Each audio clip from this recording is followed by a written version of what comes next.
একজন মাঠে মাঠে ঘুরছে, আর এক পাগল এসে জিজ্ঞেস করছে, ঘুরছো কেন? ঘুরবো না, আগামীকাল কোরবানির দিন, গরু তালাশ করতেছি, গরু পাচ্ছি না, বাজারে টাজারে ঘুরলাম, আবার আর এক বাজারে যাচ্ছি। আরে বাজারে বাজারে গরু কেন? মাঠে কত গরু আছে, একটা ধরে জবাই দিলেই তো হয়। লোকটি বলছে, দেখো পরের গরু জবাই দিলে তা তো গোনা হবে। কয় না, তুমি অঙ্ক বোঝো না। গরু জারি হোক, কোরবানির দিনে গরু জবাহ যদি করো তাহলে সব তো একটা হবে। কোরবানি উপলক্ষে জবাহ করছে, একটা সব পাবা না? তো কোরবানির জন্য একটা সব হবে, আর চুরির জন্য অবশ্যই একটা পাপ হবে। কোরবানি যখন দিবা তো কোরবানির সব আর চুরির পাপ ভগ্নাংশের মতো কাটাকাটি হয়ে যাবে, গোশত খাবা ফাও। তো মানুষের অবস্থা তো তাই হয়েছে। মানুষের অবস্থা হয়েছে শবে বরাতে সারা রাত জাগবো, কান্দাকাটি করব, ফাও ফাও গুনাহ মাফ হয়ে যাবে, আর গোশত রুটি তো আসি, যদ্দূর পারলাম খাইলাম। পরের দিন ডু ফুর্তি, নো চিন্তা। নাউযুবিল্লাহি মিন যালিক। এই কান্দারও দাম নাই, আর এই ধরনের রাত জাগারও দাম নাই, এই ধরনের ইবাদত করেও দাম নাই। ইবাদতটা হচ্ছে জীবনের সব ক্ষেত্রে ইবাদত করতে হবে। ইবাদত সম্পর্কে মিস ইন্টারপ্রিটেশন যেটা এসেছে, ভুল অর্থ যেটা এসেছে, সেই ভুল অর্থের কারণে মানুষ শুধু মনে করে নামাজ রোজা হজ যাকাতই শুধু ইবাদত না। ইবাদত হচ্ছে জীবনের সকল ক্ষেত্রে। গোলামিটা হতে হবে আল্লাহ পাকের সব জায়গায়। পার্লামেন্টে গোলামি হবে কার? কোর্ট কাছারিতে কার? অফিস আদালতে কার? স্কুলে কলেজে কার? খেতে খামারে কার? রান্নাঘরে, নিজের ঘরে, পরিবারে, সব জায়গায় আনুগত্য কার? কেবলমাত্র আল্লাহ সুবহানাহু ওয়া তাআলার হুকুম অনুযায়ী জীবন পালন করার নামই হচ্ছে ইবাদত। এই ইবাদত, নামাজ পড়ার নাম ইবাদত, নামাজ না পড়ার নামও ইবাদত। রোজা রাখার নামও ইবাদত, রোজা না রাখাও ইবাদত। এখন আপনারা বলতে পারেন, যেটা ঠিক কি আশ্চর্য কথা শুনাইলেন, নামাজ পড়া তো ইবাদত, নামাজ না পড়া আবার কোন দেশে ইবাদত? রোজা রাখা তো ইবাদত, রোজা না রাখা কোন দেশে ইবাদত? মূল কথা হচ্ছে 5 ওয়াক্ত নামাজ সময় মতো পড়বেন, তা তো আপনার ইবাদত হবে। কিন্তু সূর্য উদয়ের সময়, সূর্য ঠিক মাথার উপরে থাকার সময়, সূর্য ঠিক অস্তগামী হওয়ার সময় নামাজ পড়া জায়েজ নাই, সেজদা করা জায়েজ নাই, হারাম করা হয়েছে। সুতরাং এই 3 সময় নামাজ না পড়াটাই ইবাদত।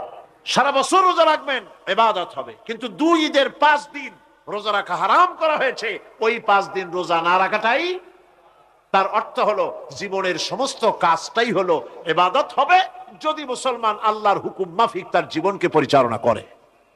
আপনার চোখের চাহনিটাও তো ইবাদত হবে। সুবহানাল্লাহ। এই চোখ দিয়ে গুনাহ কামাই করা যাবে, আবার এই চোখ দিয়ে সওয়াব কামাই করা যাবে। যদি কোনো সন্তান তার মা বাপের দিকে ভক্তির নজরে, মহব্বতের নজরে যদি তাকায়, নবীজি বলেছেন একটা কবুল নফল হজের সওয়াব আমলনামায় লেখা যাবে। সাহাবীরা প্রশ্ন করেছেন, যদি কেউ 100 বার তাকায় তো কি হবে? নবীজি বলেছেন, আল্লাহ রাব্বুল আলামিনের নিয়ামতের ভান্ডার অফুরন্ত নিয়ামতের, সেখানে কোনো অভাব নাই।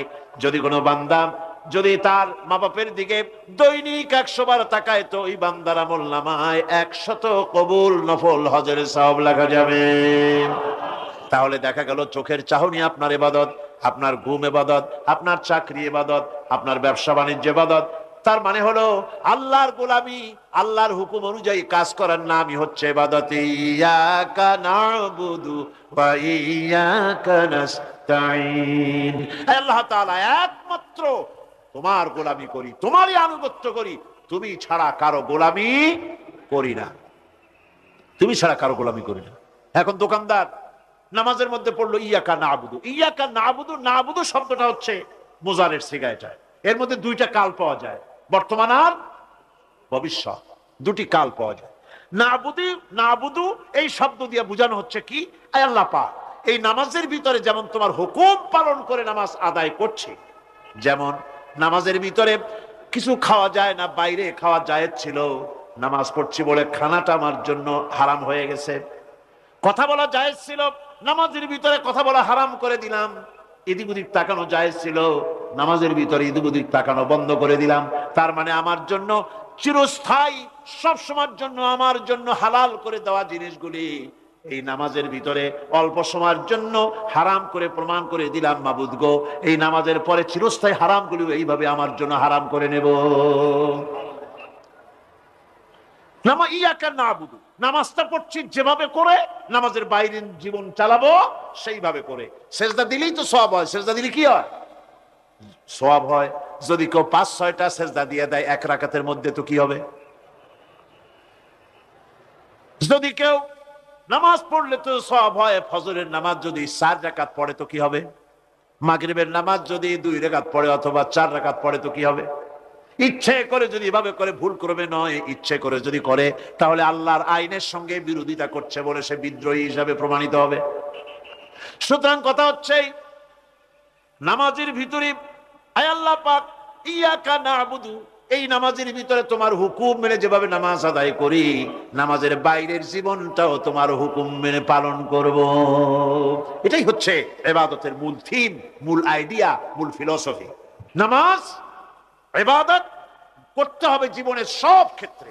নামাজের ভিতরে বললাম ইয়াকা না'বুদু, দোকানদার, এই লোকটা কি ঘি বিক্রি করবে, ঘি আনছে দোকানে, তারপরে নামাজ পড়তে দাঁড়িয়েছে, দোকানের পেছনে ছোট্ট ঘর আছে, নামাজ পড়তে দাঁড়িয়েছে, শুরু করে দিল আল্লাহু আকবার, আলহামদুলিল্লাহি রাব্বিল আলামিন আর রহমানির রহিম মালিকি ইয়াউমিদ্দিন ইয়াকা না'বুদু ওয়া ইয়াকা। তাড়াতাড়ি পড়তে হবে যেহেতু খরিদ্দার আসতেছে। খরিদ্দার 2-4 জন ভিড় জমা এসে নামাজ ছেড়ে দিয়েছে। কর্মচারীকে ডাকছে, শোন ভিতরে আসলো, আমি তো কেবল খাঁটি ঘি নিয়ে আসছি, ওর মধ্যে তো ভেজাল দিই নাই, তাড়াতাড়ি করে ওর মধ্যে যা দিয়ে ভেজাল দিতে হয় ভেজাল ডাল দিয়ে ঠিক মতো দিয়া তারপরে বিক্রি করবি। 100 টাকা কিনছিস, 250 টাকা করে বিক্রি করবি। আল্লাহু আকবার, আর রহমানির রহিম মালিকি ইয়াউমিদ্দিন ইয়াকা না'বুদু ওয়া ইয়াকা। এটা নামাজ হইল পর? এই নামাজের আল্লাহর কোনো দরকার আছে?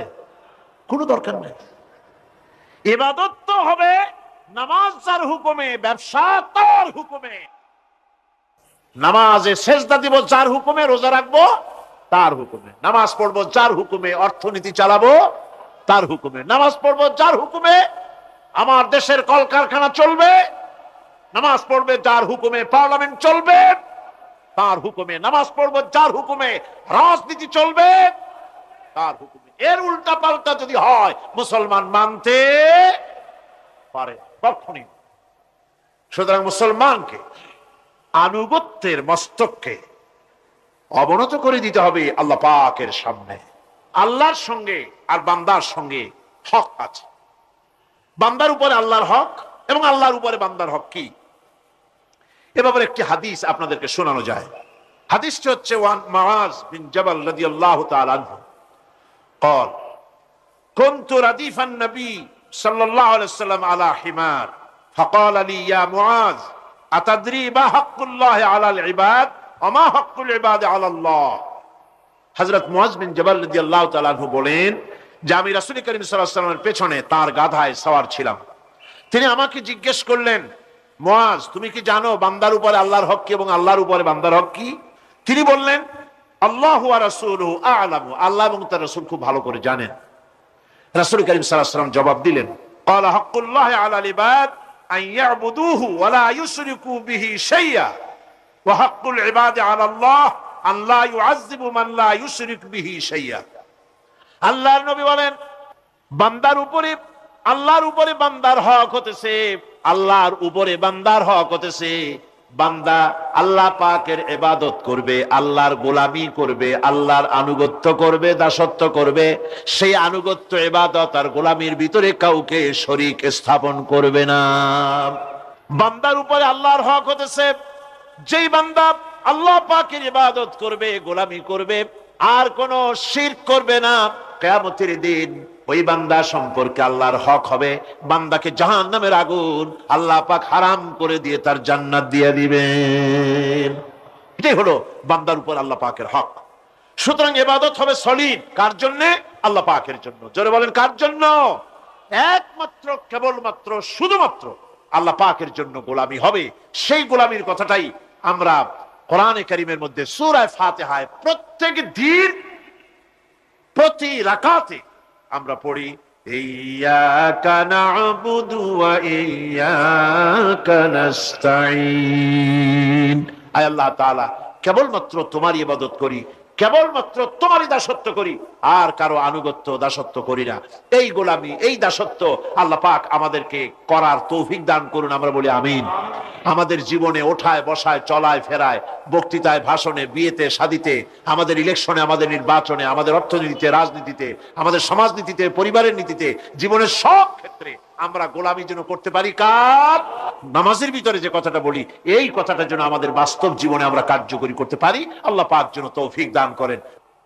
বিশ্বকবি, কবি সম্রাট আল্লামা ডক্টর ইকবাল কি সুন্দর করে বলেছেন, আজ ভি হো জো ইব্রাহিম কা ইমা पैदा, आज भी हो जो इब्राहिम का इमां पैदा, आग कर सकती है एक अंदाज गुलिस्तां पैदा। ইব্রাহিমের ঈমান যদি আজও কোথাও হয় বিদ্যমান, করতে পারেন অগ্নিকুণ্ডে খুবসুরত এক গুলিস্তান। এখনো যদি ইব্রাহিমের ঈমান যদি কারো মধ্যে জাগ্রত হয় আর তাকে যদি আগুনে ভালানো হয়, সে আল্লাহ আজও আছেন না নাই? আছে কিনা? আল্লাহু লা ইলাহা ইল্লা হুয়াল হাইয়ুল কাইয়ুম। পড়েন সবাই, আল্লাহু লা ইলাহা ইল্লা হুয়াল হাইয়ুল কাইয়ুম। তিনি সদা জাগ্রত, তিনি চিরঞ্জীব। সুতরাং মহান শক্তিধর আল্লাহ পাক, তার হচ্ছে সব গোলাম। তুমি গোলাম হইয়া আর এক গোলামের কাছে হাত পাতো, সে তোমারে কিচ্ছু দিতে পারবে না। আমি দৃষ্টান্ত দিতে গিয়ে বলি, একজন ভিক্ষুক সে যদি আর একজন ভিক্ষুকের কাছে গিয়ে বলে, ভাই আমারে 10টা টাকা দাও, সে 10 টাকা পাবে কই? সারাদিন খয়রাত করিয়া পাইছে মোটে 5 টাকা, তোমারে তো 10 টাকা দিতে পারবে না। ও ভিক্ষুক, তুমিও ভিক্ষুক। সুতরাং গোটা বিশ্ববাসী হচ্ছে আল্লাহ পাকের কাছে ভিক্ষুক। সবগুলি কি ভিক্ষুক? প্রধানমন্ত্রী হোক, প্রেসিডেন্ট হোক, প্রধান সেনাপতি হোক, আল্লাহ পাকের দরবারে এগুলি কিচ্ছুই না। এগুলি সব কি? গোলাম আর গোলাম। সুতরাং মাথা নত করা যাবে না কারো সামনে। এই প্রকৃতি, এই নেচার শেখাচ্ছে একজন আছেন, সেটাকে বুঝতে হবে। বোঝার জন্য আল্লাহ কি দিয়েছেন? কি বোঝার জন্য আল্লাহ পাক মানুষকে ব্রেন দিয়েছেন, বিবেক দিয়েছেন। শোনার জন্য কান দিয়েছে, দেখার জন্য চোখ দিয়েছে। আল্লাহ পাক বলছেন, লাহুম কুলুবুন লা ইয়াফকাহুনা বিহা ওয়া লাহুম আয়ুনুন লা ইউবসিরুনা বিহা ওয়া লাহুম আযানুন লা ইয়াসমাউনা বিহা উলাইকা কাল আনআম বাল হুম আযাল উলাইকা হুমুল গাফিলুন। আমি যাদেরকে কান দিয়েছিলাম, কলব দিয়েছিলাম, বিবেক দিয়েছিলাম, বিবেক দিয়ে সব বুঝলো, কিন্তু আমারে বুঝলো না। বিবেক দিয়া সব বুঝলো, বিবেক দিয়া সমস্ত জিনিস, নিজের স্বার্থের জিনিসগুলি বুঝলো, কিন্তু আল্লাহকে বুঝলো না। কান দিয়েছিলাম শোনার জন্য, গান শুনলো, বাজে কথা শুনলো, সব শুনলো, কিন্তু হকের দাওয়াত তার কানের মধ্যে ঢুকলো না। হক বুঝলো না, হক শুনলো না, হক দেখলো না, সত্যকে চিনতে পারলো না। আল্লাহ পাক বলেন, উলাইকা কাল আনআম, এরা হলো চতুষ্পদ জানোয়ার, জানোয়ার পশু। আল্লাহ কয় না, খালি পশু কইলে সারে না, বাল হুম আযাল, একেবারে পশুর চাইতেও নিকৃষ্ট। কারণ কি? কারণ হলো পশু অবিশ্বাসী নয়, পশু কাফের নয়, পশু মুশরিক নয়, পশু মুরতাদ নয়, পশু নাস্তিক নয়। ঠিক কিনা? সুতরাং পশুর চাইতেও খারাপ, পশুর চাইতেও খারাপ। পশু যেটা বোঝে তাও বোঝে না। পশু তো অন্তত মালিকের আনুগত্য করে, তার কথা শোনে, যার খায় তার কথা শোনে। কুত্তাটাও, কুকুরও যার খায় তার কথা শোনে। ঠিক কিনা গণ? অথচ যে আল্লাহ রাব্বুল আলামিন খেতে দিলেন, পড়তে দিলেন, সব কিছু দিলেন, তার ইবাদতটা বুঝতে চেষ্টা করলো না, তার ইবাদত বুঝতে চেষ্টা করলো না, তার গোলামি করতে জানলো না। সুতরাং এগুলি হচ্ছে উলাইকা কাল আনআম, এগুলি চতুষ্পদ জন্তু এবং জানোয়ারের মতো, বরং তার থেকেও নিকৃষ্ট। মানুষকে আল্লাহ পাক জ্ঞান দিয়েছিলেন, সেই জ্ঞান দিয়ে সে দূরবীন আবিষ্কার করলো, জ্ঞান দিয়ে দূরবীন আবিষ্কার করলো, যাতে করে শকুনের চাইতেও তীক্ষ্ণ দৃষ্টি সম্পন্ন হয়। সে গাড়ি আবিষ্কার করলো যাতে করে চিতাবাঘের চাইতেও বেশি দৌড়াইতে পারে। সে সাবমেরিন আবিষ্কার করলো যাতে করে মাছের চাইতেও বেশি দ্রুতগামী হয়ে চলতে পারে পানির তলা দিয়া। সব কিছুই করলো, কিন্তু তার মনুষ্যত্বকে বাড়াইতে পারলো না, মনুষ্যত্বকে বাড়াতে পারলো না। এই মনুষ্যত্বই ছিল সবচেয়ে বড় জিনিস। কবি বলছেন, মুঝে ये डर है कि दिले जिंदा तू ना मर जाए, मुझे ये डर है कि दिले जिंदा तू ना मर जाए, कि जिंदगानी इबारत है तेरे जीने से, मुझे ये डर है कि दिले जिंदा तू ना मर जाए। আমার এই ভয় হয়, হে আমার জীবন্ত আত্মা, তোর না অপমৃত্যু হয়ে যায়, কারণ তোর যদি অপমৃত্যু হয় তাহলে আমার তো বেঁচে থাকার কোনো লাভ নাই। আমরা তো আমাদের আত্মা, জীবিত আত্মাকে মেরে ফেলছি, জীবিত আত্মাকে মেরে ফেলছি, আত্মাকে বিকশিত করছি না। আত্মাকে বিকশিত করতে হবে। এই আত্মা বিকশিত হবে কিভাবে? সব জিনিসের খাবার আল্লাহ পাক এই জমিনে তৈরি করেছেন, ঠিক কিনা করে? সকলের খাবার এই জমিনে।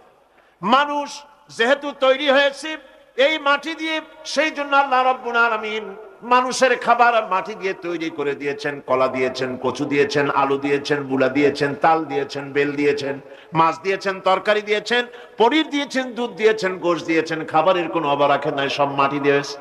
কিন্তু যেই রুহটা আমাদের ভিতরে, যে আত্মাটা আমাদের মধ্যে, যে আত্মা থাকলে পরে বাঁচি, আত্মা না থাকলে পরে মরে যাই, সেই রুহের খাবার আমরা কেউ দিতেছি না। রুহটা কি? আল্লাহ পাক বলছেন, নবী আপনাকে প্রশ্ন করা হয়, ওয়ায়াসআলুনাকা আনির রূহ কুলির রূহু মিন আমরি রাব্বি। নবী হে, প্রশ্ন করা হয় রূহ কি জিনিস? এর জবাব হচ্ছে এই, বলে দিন রূহ হচ্ছে আল্লাহর একটু অর্ডার, একটু হুকুম তোমার ভিতরে কাজ করছে। ওই রূহেরও কিছু খাবার আছে, ওই রূহেরও কিছু খাবার আছে। সেই রূহকে খাবার জমিনে তৈরি হবে না। রূহ গোশত খাবে না, পনির খাবে না, দুধ খাবে না, সর খাবে না, ফল খাবে না, কি খাবে? রূহের খাবার। যেহেতু রূহ এই পৃথিবীতে তৈরি হয় নাই, রূহ এসেছে আলমে আরওয়াহ থেকে, সেজন্য রব্বুল আলামিন রূহের খাবার পাঠিয়েছেন লৌহ মাহফুজ থেকে। আল্লাহ পাক কোরআনে কারীমকে রূহের খোরাক করে পাঠিয়েছেন। রূহকে যদি বাঁচাতে চান তাহলে তার একমাত্র খাদ্য হতেছে তেলাওয়াতে কোরআন। তেলাওয়াতে কোরআন যত তেলাওয়াত করবেন ততই মজা লাগবে। সুবহানাল্লাহ, কোন সুবহানাল্লাহ। একটু হারাম শরীফ থেকে বেড়ায় আসেন। টাকা পয়সা যাদের আছে তাদের বলছি, পয়সা করি যাদের আছে, সিঙ্গাপুর বেড়ায়। আরে সিঙ্গাপুর বেড়ায় করবা কি? মার্কেটিং ছাড়া আর কিছুই নাই। সিঙ্গাপুর, ব্যাংকক, হংকং এই সমস্ত জায়গায় ঘুরে টুরে আসে, খুব দেখে আসছে। টাকা নষ্ট করে লাভ নাই, বরং পয়সা করি যদি আল্লাহ দিয়ে থাকেন হস্ত করবেনি। পয়সা করি বেশি থাকলে রমজান মুবারকে ওমরা করে এসেন। রাসূল করিম সাল্লাল্লাহু আলাইহি ওয়াসাল্লাম বলেছেন, যে ব্যক্তি রমজান মুবারকে ওমরা করলো সেজন্য আমার সাথে হজ আদায় করলো। কেন বলছি? এই জন্য বললাম, আল্লাহ পাক আমাকে কয়েকবার নসিব করেছেন। সেখানে যখন রমজান মুবারকে যখন তেলাওয়াত হতে থাকে তারাবিহের ভেতরে, মনে হচ্ছে যেন আকাশ থেকে ওহী নাজিল হতেছে।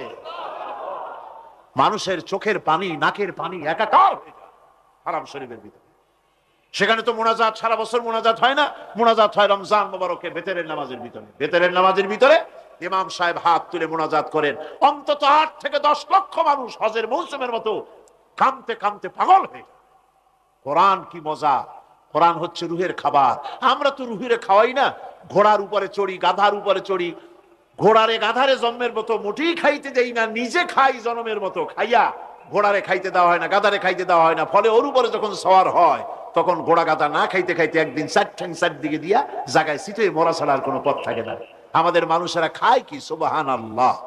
এই যে শবে বরাত আসতেছে, কি যে খাবে দিশা আগের থেকে লিস্ট তৈরি হয়ে যায়, কতটা আইটেম তৈরি করা হবে। রমজান মাসে আল্লাহ একটু কম টম মান্দায় খাবে, একটা রমজান মাস আল্লাহ দিলেন। সেই রোজার মাসে যে সারাদিন খায় না, এটাকে উসুল করে ইফতারের সময় সে যে কত খাবার, চোখ সানা বড় হয়ে যাবে দেখুন। পেঁয়াজি, বেগুনি, হালিম, শরবত, তরমুজ, বেল, কলা, কচু, না কি খাইতে খাইতে মাগরিবের রক্ত শেষ। কয় ভাই নামাজটা কোন রকম পড়ে আসি, তারপরে খাবো না। আবার গেল নামাজ পড়তে, আবার এসে খাইলো, খাইয়া তারপরে আবার ভাত খাইলো। কেমনে যে খায় আল্লাহ জানে, গলায় আঙ্গুল দিলে পাওয়া যায়। এরকম খাইয়া তারপরে তারাবি পড়তে দাঁড়ায় না। জনমের মতো খাইলে পরে তো অলস হবে শরীর। তারাবি পড়তে দাঁড়াইছে, লম্বা কেরাত হচ্ছে, উনি রুকুতে আছে, ইমাম সেজদায় চলে গেছে, ওনার খবর নেই। অথবা উনি সেজদায় পড়ে আছেন, ইমাম কোথায় উঠে গেছে তার খবর নেই। সুতরাং নিজে খাইয়া পেটটারে দুম্বার মতো সাইজ বানাইয়া কোনো লাভ নাই। পেট বড় বানাবার না, সিনা বড় বানা। সিনা বড় বানা, সিনার ভিতরে কোরআন ধারণ করেন, মজা পাবেন। এই আল্লাহ রাব্বুল আলামিন এত বড় নিয়ামত, এই কোরআন, এর থেকে বড় নিয়ামত পৃথিবীতে আর নাই। শ্রেষ্ঠ নিয়ামত, এর থেকে বড় নিয়ামত আছে ভাই? এই শ্রেষ্ঠ নিয়ামতকে পড়তে শিখুন, বুঝতে শিখুন, হেদায়েতের সবের মধ্যে আছে। সুতরাং আল্লাহ রাব্বুল আলামিন মনুষ্যত্বকে, আত্মাকে বিকাশ করার জন্য কোরআনে কারীম দিয়েছিলেন। মানুষ এই জ্ঞান দিয়ে আবিষ্কারের পিছনে চলে গেল। হ্যাঁ, আবিষ্কার দরকার আছে, মোটেই আমি এটাকে অস্বীকার করি না, সব দরকার, কিন্তু সেই সাথে আল্লাহ পাকের সাথে যে সম্পর্কটা থাকা দরকার ছিল, সেই সম্পর্ক থেকে মানুষ নিজেকে বিচ্ছিন্ন করেছে। কোরআনে কারীমে আল্লাহ পাক বলছেন, লাকাদ খালাকনাল ইনসানা ফি আহসানি তাকওয়িম। সব থেকে সুন্দর করে বানিয়েছি কারে? মানুষ। চিল্লা এখন কারে? মানুষ হলো সবচাইতে সুন্দর, সবচাইতে সুন্দর সৃষ্টি আমার। ওগুলা, এই মানুষগুলি হচ্ছে আশরাফুল মখলুকাত। মানুষ কি মখলুকাত? সৃষ্টির সেরা। আপনারা সৃষ্টির সেরা হইলেন কি দিয়া? আপনারা কি বাঘের মতো দৌড়াতে পারেন? বল্লার মতো হুল ফুটাইতে পারেন? কুত্তার মতো কামড়াইতে পারেন? হাতির মতো শক্তি আছে? গরিলার মতো শক্তি আছে? মাছের মতো সাঁতরাইতে পারেন? সাপের মতো ক্রুদ্ধতা আছে? সিংহের মতো হিংস্রতা আছে? তো কিসের, কোন দিক থেকে আপনি আশরাফুল মখলুকাত হলেন? আশরাফুল মখলুকাত হয়েছেন জ্ঞানের কারণে। কিসের কারণে? সেই জ্ঞানটার জন্যই তো আপনি সৃষ্টির সেরা। এই সৃষ্টির সেরা মানুষ, সুন্দর মানুষ, এই মানুষগুলি সুম্মা রাদাদনাহু ফি আসফালা সাফিলিন, সুম্মা রাদাদনাহু আসফালা সাফিলিন। এই মানুষ নিচে নামতে নামতে এত নিচে নামে, শয়তান অবাক হয়ে গালে হাত দিয়া নিচের দিকে তাকাইয়া দেখে আর চিন্তা করে এর দূর নামলো কেমনে। শয়তান অবাক হয়ে যায় মানুষের অবস্থা দেখে। আজ America, British parliament, American parliament আইন পাস করে পুরুষে পুরুষে বিবাহ জায়েজ করে দিয়েছে। নাউযুবিল্লাহি মিন যালিক। শয়তানের চাইতে অনেক কিছু। শয়তান ওই সব কাম জানেও না, বোঝেও না। শয়তান তো ভালো, কুত্তাও জানে না, ঠিক কিনা কন? কুকুরেও সমকামিতা করে না, শুয়ারেও করে না, গাধায়ও করে না। মানুষ কোথায় নামছে? এই মানুষ সৃষ্টির সেরা বানিয়েছিলাম, শয়তানের চাইতে নিকৃষ্ট হয়ে গেল। আল্লাহ পাক বলেন, ইল্লাল্লাযীনা আমানু ওয়া আমিলুস সালিহাতি ফালাহুম আজরুন গায়রু মামনুন। কিন্তু যারা ঈমান এনেছে, আমলে সালেহ করেছে, তাদের জন্য রয়েছে অফুরন্ত পুরস্কার। এই অফুরন্ত পুরস্কার আল্লাহ রাব্বুল আলামিন দান করবেন যারা নাকি মুমিন বান্দা, যারা নাকি ইবাদত করবে তাদের জন্য।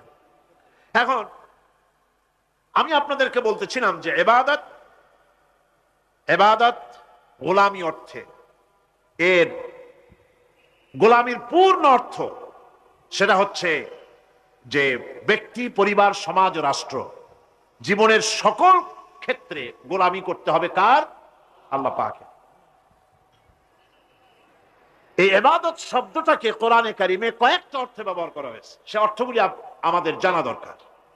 যেমন ইবাদত এবং দাসত্ব অর্থে আল্লাহ পাক বলছেন, সুম্মা আরসালনা মূসা ওয়া আখাহু হারুনা বিআয়াতিনা ওয়া সুলতানিম মুবিন। অথবা মূসা এবং তার ভাই হারুনকে আমার নিদর্শন দিয়ে, তাদেরকে সুস্পষ্ট রূপে প্রমাণ সহ ফেরাউন এবং তার সভাসদের কাছে আমি পাঠিয়ে দিলাম।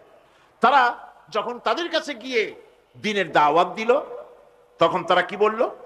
ফাকালু আনুমিনু লিবাশারাইনি মিসলিনা ওয়া কওমুহুমা লানা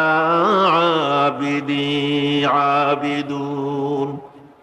আমি যখন তাদেরকে পাঠালাম, তারা যখন দ্বীনের দাওয়াত দিলেন, ইবাদতের দাওয়াত দিলেন, তখন তারা বলল, আমরা কি এমন আমাদেরই মতো দুজন মানুষের আনুগত্য করব? এখানে আবিদুন অর্থাৎ দাসত্ব, আমরা কি তার দাসত্ব করব? এই দাসত্ব একমাত্র আল্লাহরই হতে পারে, আর কারো হতে পারে না। সেজন্য কোরআনে কারীম অন্যত্র বলছে, ইয়া আইয়ুহাল্লাযীনা আমানু কুলু মিন তাইয়্যিবাতি মা রাযাকনাকুম ওয়াশকুরু লিল্লাহি ইন কুনতুম ইয়্যাহু তা'বুদুন। হে ঈমানদারেরা, তোমরা যদি আমার ইবাদত করো, তবে আমি তোমাদেরকে যে সব পবিত্র জিনিস দান করেছি তা খাও এবং আল্লাহর শুকর আদায় করো। তো ইবাদত আল্লাহ পাকের করলে আল্লাহ পাক তাদেরকে খেতে দিবেন, পড়তে দিবেন, সবকিছু আল্লাহ পাক করে দিবেন।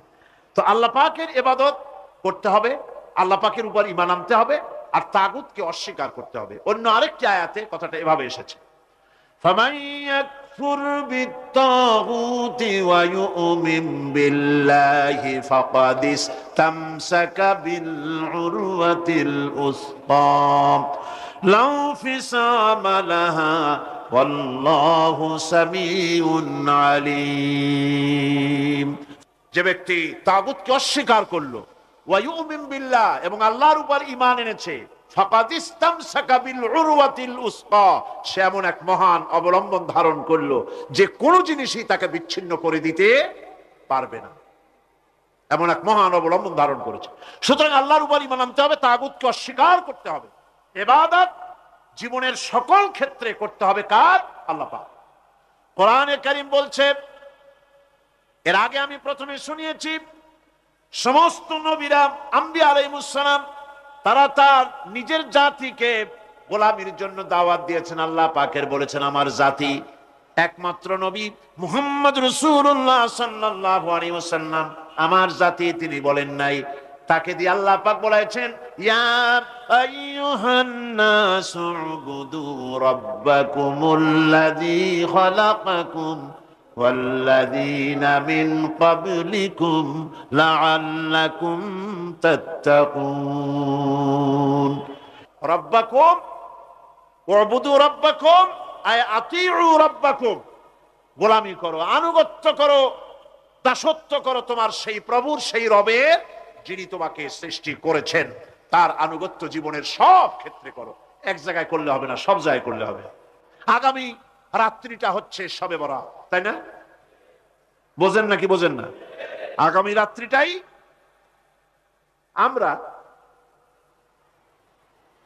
আমরা হচ্ছে সেই ধরনের মানুষ, মিনিমাম লেবার ম্যাক্সিমাম প্রফিট। অল্প কাজ করে বেশি প্রফিট যদি করা যায়, আমরা সেই পক্ষে বেশি।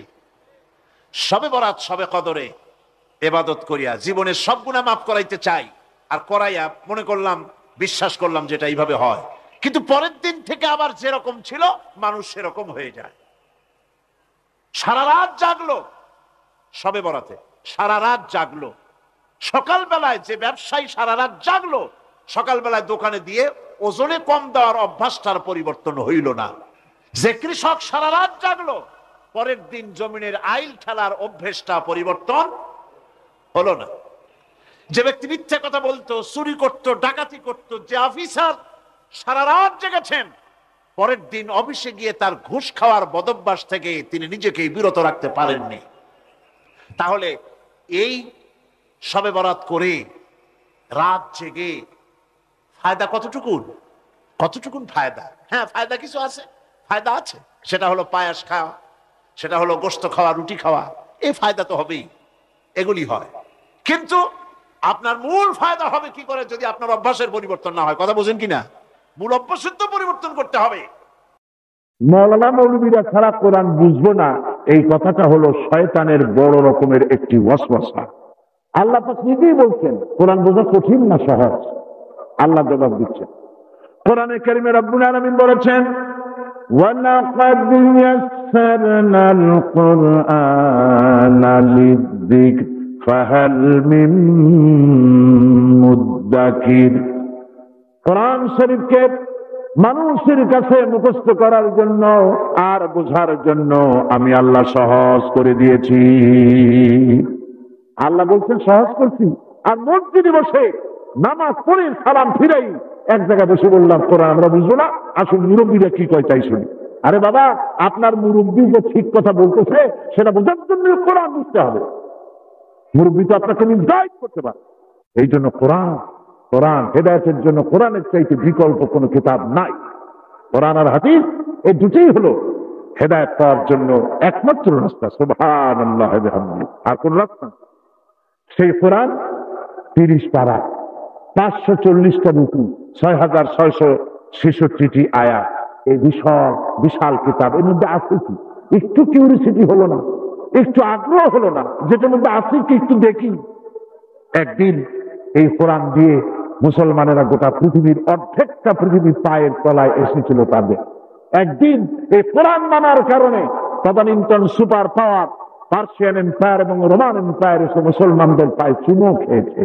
আর আজ সেই কোরআন আছে, প্রায় 130 কোটি মুসলমান পৃথিবীতে আছে। তারপরে বুশের জুতার বাড়ি, শ্যারনের থাপ্পড়, বাজপেয়ীর কানমলা, এগুলি মুসলমানদের সহ্য করতে হচ্ছে। এটাই হলো দুর্ভাগ্য, এটাই হলো আমাদের জন্য ট্র্যাজেডি। কোরআন মাত্র 550 আয়াত, হুকমে শরঈ। কোনটা মানবো, কি বলবো কি বলবো না, কি খাবো কি খাবো না, কি করব কি করব না, আদেশ এবং নিষেধ জাতীয় কথাবার্তা হলো 550 আয়াত, 550 আয়াত। তাহলে বাকি 6 সহস্রাধিক আয়াত কি, এর মধ্যে আছে কি, তা জানার জন্য একটু চিন্তা হলো না। ইবাদতের অর্থটাই হলো পুরো কোরআন শরীফ বুঝে ওই অনুযায়ী জীবনকে পরিচালনা করা। আর সেই জন্য সূরা ফাতিহার মধ্যে বলতেছি প্রত্যেক দিন ইয়াকা না'বুদু, আয় আল্লাহ কেবলমাত্র তোমার ইবাদত করি, তোমার গোলামি করি। গোলামি কার করি বলেন, নামটা বলেন কার, সবাই বলেন কার? তিনি আমাদের স্রষ্টা, খালিক। এই স্রষ্টাকে চিনতেই মানুষের হয়রানি। কেউ স্রষ্টাকে চিনতে না পেরে পাহাড়কে পূজা করেছে, কেউ স্রষ্টাকে চিন্তা না পেরে আগুনের পূজা করেছে, পানিকে পূজা করেছে, কুমিরকে করেছে, এমনকি নিচে নামতে নামতে যৌনাঙ্গ পর্যন্ত পূজা করেছে। নাউজুবিল্লাহ। আমি যা বললাম এগুলি মানায় বললাম না ঠিক বলেছি? কোথায় নেমেছে মানুষ, কোথায় নেমেছে? কোরআনে কারীম আল্লাহ পাক বলেছেন লাকাদ খালাকনাল ইনসানা ফি আহসানি তাকওয়িম, সব থেকে সুন্দর করে সৃষ্টি করেছি মানুষ, সুম্মা রাদাদনাহু আসফালা সাফিলিন। এই মানুষ নিচে নামতে নামতে এদ্দুর নামে যখন যৌনাঙ্গ পর্যন্ত পূজা করতে যায়, শয়তান চিন্তা করে যে এদ্দুর নামলো কেমনে, শয়তান নিজেও এদ্দুর নামতে পারে না। সুতরাং কোরআনে কারীম আল্লাহ পাক বলেছেন ইন্নাল্লাযীনা তাদউনা মিন দুনিল্লাহি ইবাদুন আমসালুকুম, ও পৃথিবীর মানুষেরা, আমারে বাদ দিয়া তোমরা যাদেরকে ডাকো উপকারের জন্য, তোমার মনের আশাঙ্কাঙ্ক্ষা পূরণের জন্য, যাকে আমারে বাদ দিয়া ডাকো, এরা সবগুলি তোমার মতো আমার আর একটা গোলাম। তুমি নিজে গোলাম হয়ে আর এক গোলামের কাছে হাত পাচ্ছ, ও তোমার দেবে কি? মনে করেন আপনি একজনের কাছে খরচ চাইছেন, গিয়া একটা লোকের কাছে কিছু সাহায্য চাইবেন। সে লোকটা বললো, বাবা আমি সারাদিন, আমি ভিক্ষুক, সারাদিন খরচ করে পাইছি আমি 5 টাকা, তুমি আমার কাছে 10 টাকা চাও, আমি পাবো তো? এক ভিক্ষুক আর এক ভিক্ষুকের কাছে সাহায্য চাওয়ার কোনো মানে আছে? কোনো মানে নেই। সুতরাং পৃথিবীর আল্লাহ আল্লাহু গনিয়্যুন ওয়া আনতুমুল ফুকারা, আল্লাহ হচ্ছেন সমস্ত সম্পদের মালিক আর তোমরা সব ফকিরের গোষ্ঠী। আল্লাহ পাক বলছেন, কাজে আমারে বাদ দিয়ে যাদের ডাকো, চাঁদ বলো সূর্য বলো যেটাই বলো, সবগুলি তোমার মতো আমার আর একটা গোলাম। তুমিও নিজেও গোলাম, ওগুলিও গোলাম। কাজে ওগুলি তোমার কোন আশা আকাঙ্ক্ষা পূরণ করতে পারবে না। আল্লাহ কোরআন শরীফের মধ্যে বলে দিয়েছে, আমরা বুঝি না, সেজন্যই সর্বনাশ করি। তবে কেউ যদি স্রষ্টাকে চিনতে চায়, আল্লাহ তার জন্য রাস্তা বের করে দেয়। কোরআনে আল্লাহ পাক এই থিওরিতে এভাবে বলেছেন, ওমান ইয়াত্তাকিল্লাহা ইয়াজআল লাহু মাখরাজা, কেউ যদি আমাকে ভয় করে পথ চলতে চায়, আমি তার জন্য পথকে প্রশস্ত করে দেই। দেখেন আমাদের জাতির পিতা কে কণ্ঠ,